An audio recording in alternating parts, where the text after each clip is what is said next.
where do the common people invest or what kind of an investment climate do we have? अगर हम कोई भी property purchase या cell करना चाहें तो ये देखा जाता है कि वहाँ पे एक माफिया टाइप सेटअप है, in which once you are going to purchase और सेल, तो the price is going to be negotiated around those values which are pre determined, और आपके पास फेयर वैल्यू शायद नहीं मिल पाती. Similarly illegal housing societies, sprawls में लोगों की इन्वेस्टमेंट हैं, कई सोसाइटीज़ बन के फिर बंद हो जाती हैं जिसके बारे में नहीं पता चलता. In terms of the real estate being an option for investment, and what does he think about कि ये फ्यूचर में क्या रोल प्ले कर सकती है in terms of providing those investment spaces. मेरे पास पैसे बचे हुए हैं, सारी जिंदगी की सेविंग्स मैं कहाँ इन्वेस्ट करूं भाई? मतलब आपकी स्टॉक मार्केट जो है मर रही है, आपकी स्टॉक मार्केट में जान कोई नहीं है. वहाँ पाक सुजुकी भी डीलिस्ट कर रही है, छोटी होती जा रही है, उसमें कोई नई इन्वेस्टमेंट आ रही नहीं, कोई न्यू लिस्टिंग आ नहीं रही. आपकी बॉन्ड मार्केट जो वो बैंक कंट्रोल कर रहे हैं, उसमें तो कोई क्लैरिटी नहीं है कि कोई मार्केट रेट है भी कि नहीं, क्योंकि वो बॉन्ड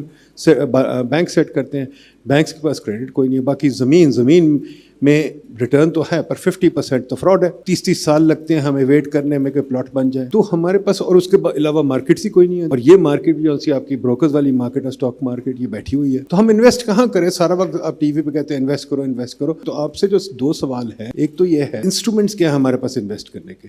जो मुझे कहा जाता है आप चाय की दुकान लगा ले, भी मैं चाय की दुकान तो नहीं लगाऊंगा ना. सेवर और इन्वेस्टर में फ़र्क होता है. आप एज इन्वेस्टमेंट एडवाइजर मुझे बताएं मैं कहाँ इन्वेस्ट करूँ? रीएट भी कोई नहीं है, कुछ भी नहीं.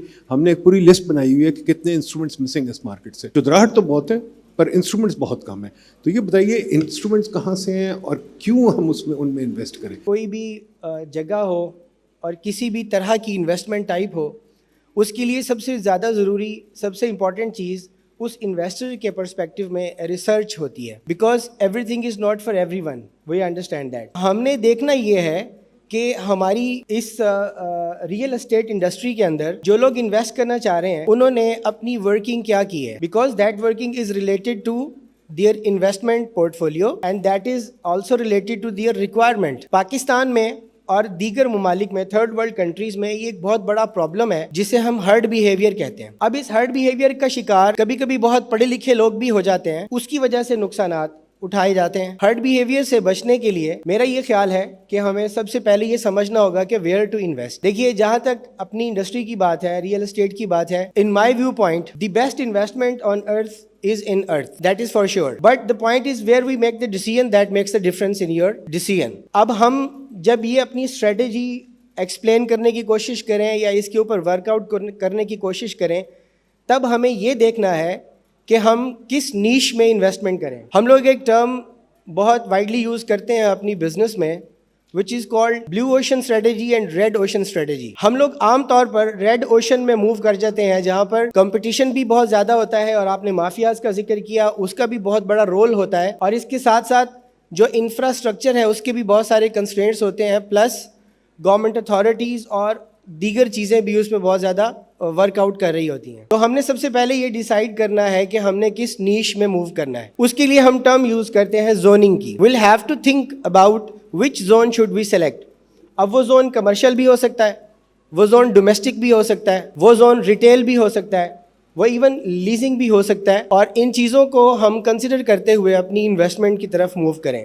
If you had invested 100 rupees in equity stock fund today, so if you'd invested in January 2011, today that would be, the 100 rupees would be about 522 rupees. If you had invested that in gold, which is a popular investment these days, you know, it's a good hedge against, I guess, a devaluating rupee. 100 rupees would be 437 rupees.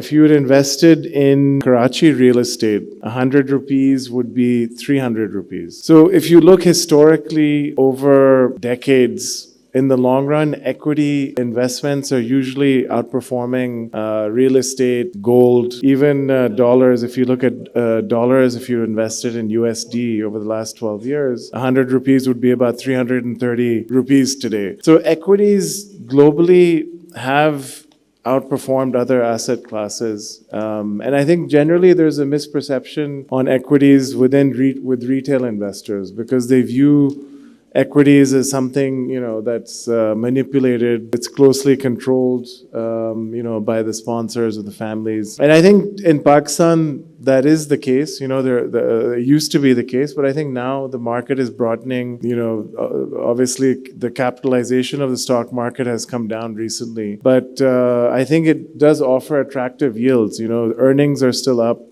Pakistan has the lowest price to earnings ratio, which is a metric of determining valuation. So we have a price to earnings ratio of about 4. अगर private sector इसको own करता है और government for example इसमें नहीं intervene करती तो इसकी पूरी जो आप कह लीजिए कि रिक्वायरमेंट है कस्टमर साइड से वो बिल्कुल पूरी की जा सकती है। दूसरे अंदाज में मैं जिस तरह हमारा इदारा हमारे सीईओ का जो विजन है जिस तरह से हम सोचते हैं और वो मार्केट में प्रिवेल भी बहुत ज़्यादा वो लॉजिक कर रही है और वो हर तरह से पॉजिटिव है, वो ये है कि we should not go horizontal expansion because horizontal expansion में we are actually killing the land and that is very crucially understandable for the individual, then it should be very clear to the government as well. Because आप इस land से जो कुछ भी मुनाफा कमा सकते हैं उसको आप जीडीपी में शामिल कर सकते हैं, उसको आप अपने इनकम अकाउंट्स में शामिल कर सकते हैं, वो गवर्नमेंट के पोर्टफोलियो में इंक्रीज़ की जा सकती है। जितने भी सेकंड और थर्ड वर्ल्ड कंट्रीज़ हैं वो सारे के सारे किस तरह से बूम की है, उनकी इकोनॉमी कैसे बूम की है। जब एक वर्टिकल स्ट्रक्चर बनता है उसके साथ हमारी इकोनॉमी के 40 से 45 ऐसे मेगा यूनिट्स इन्वॉल्व हो जाते हैं जिसमें सरिया है, लकड़ी है और आप उसके नाम ले लीजिए ना 47 यूनिट्स हैं। डेफिनेट बात है कि इससे बैंकिंग भी इंक्रीज करेगी, इकोनॉमी भी स्टेबल होगी, सब कुछ बूस्ट होगा और जो आंसर है वो मैं पहले दे चुका हूँ कि डेफिनेटली प्राइवेट सेक्टर इसको अकोमोडेट कर सकता है। New projects, new industries, they come up when a bank is willing to give more than 5 years project finance. Once that skew goes away from, you know, the government kind of, you know, borrowing from the private sector, then you'll have entrepreneurs come in, the market will correct itself, and entrepreneurs can get access to financing at affordable rates. But right now, that's not the case.